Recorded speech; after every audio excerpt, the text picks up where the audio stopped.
Hey everyone, welcome back to the channel. In today's video, I'm going to show you how to get 20% off or more on B&B using coupon codes. It's quick, easy, and can save you a ton of money. Let's get started. Open your preferred browser and search for Airbnb coupon codes. You'll find several websites offering discounts. Some of the most reliable ones include Coupon Follow, and others linked in the description below. Open one of these sites to browse available offers. Scroll through the available offers. You'll see deals like 20% off, 50 off.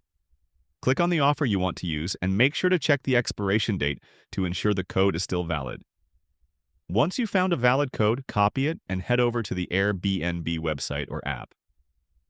During checkout, paste the code in the coupon section to apply your discount. It's that simple. You can repeat this process to explore other offers on the same website. There are tons of discounts available, so you're bound to find one that works for you. And that's it. Now you know how to save big on B&B using coupon codes. If this guide helped you, don't forget to give this video a thumbs up, share it with your friends, and subscribe to the channel for more money-saving tips. Thanks for watching, and I'll see you in the next video.